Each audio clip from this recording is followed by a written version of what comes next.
I know a lot of people are moving to Charlotte or considering the idea of moving, so today I want us to create a little guides to help you learn what it's like living here.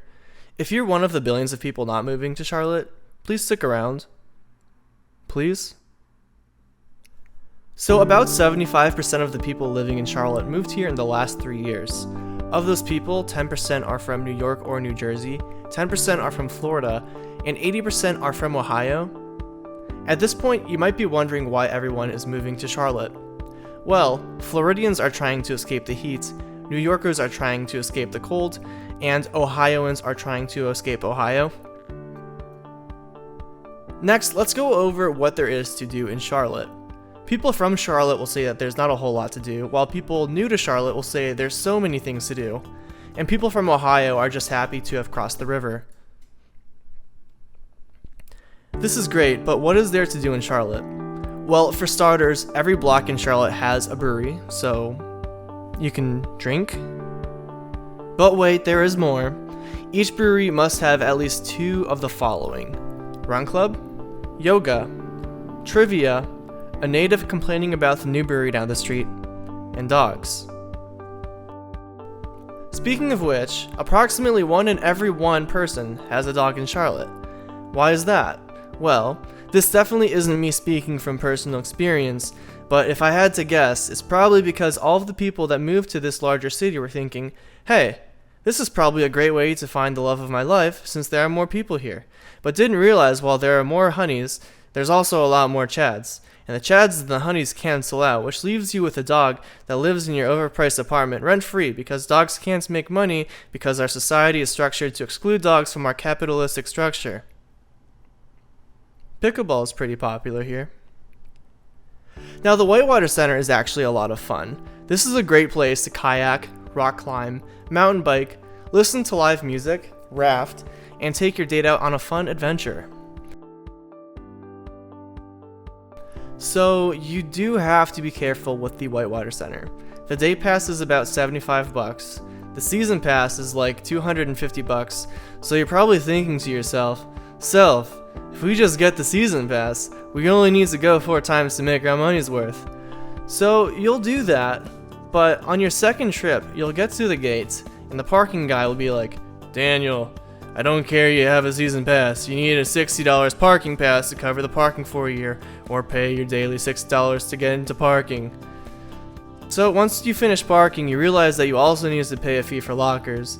And then when you walk over to the mountain bike center, you're informed that you can only use bikes with no gears, and that there's an upcharge for bikes with gears. Let me tell ya, that really grinds my gears. Now, parking isn't just an issue at the Whitewater Center, it's also a challenge in other Charlotte areas as well, due to the fact that there's a new apartment going up every other week from the rapid incline of people escaping Ohio due to the lack of state taxes going to building a wall around Ohio. Almost seems like they want us to escape. Maybe to have Ohio take over the nation, ? I'm not a cockroach, I just want us to move to a new state to escape the weather, and it definitely had nothing to do with the fact that I was getting over my college crush, or taking over the United States, and converting it to the United State of Ohio, okay? Let me just make that very clear. So, if you're from Charlotte, you're probably not a fan of the Major League sports teams. But if you're not from Charlotte, you're probably a huge fan because you can watch your hometown teams once a year in person for a great ticket price. Because they suck. Also, locals don't get too happy when you refer to the Panthers as a Charlotte team. Like, yeah, the stadium is literally in the heart of Charlotte, but it's a Carolina team, guys. Let's not get that mixed up. This means that it's the official team of North Carolina and South Carolina. Cool. Let's go ahead and talk about the different locations of Charlotte. One of the cool things about Charlotte is that you have little hubs within Charlotte, each spot having its own vibe.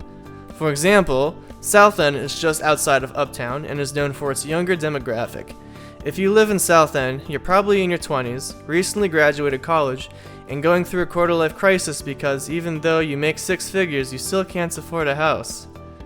You also probably have a dog. Now, Plaza Midwood is a really cool spot. They have this really neat coffee shop. The problem is, well, you guys remember how I said there's an overpopulation issue? Yeah, well, everyone within a 1 mile radius of that coffee shop works remote there. And that's about 500 people, give or take, so you usually have about 500 remote workers at that coffee shop, so it's a little packed. But the coffee is delicious. LOSO stands for Lower South End. Don't tell a local native that, they'll say, no it's not, it's just blah blah blah blah, but no, it's LOSO. So, you know, guys, come on, just get with the program. Think of it as South End, but a little more on the edge of gentrification, fun, and also there's an Ohio bar there, so there's a good chance LOSO will be the future capital of North Carolina. Uptown is your typical city, kinda gives off Columbus vibes. Who knows, maybe one day Uptown will be called Columbus Town. South Park is where all the rich people live. They have a mall. Everyone there is rich. Noda is kind of hipstery. There's like hipster stuff to do there, like go to a karaoke bar or something. Lastly, let's talk about the people that live in Charlotte. If you're a guy, you're probably in finance. If you're a girl, you're probably in some medical field with some label like RN or LT or QB, some random mixture of letters that mean something to people. And lastly, if you're a they them, then you're probably in finance for some medical company. See what I did there? Good. Good. I hope this helped you out with your interest in Charlotte, and in case you were wondering, no, I totally didn't take the style of video production, storytelling, and dry sense of humor from Casually Explained. So if you liked this video format, you definitely should not check out his channel, which is Casually Explained, because this is the polar opposite of what Casually Explained does in his videos.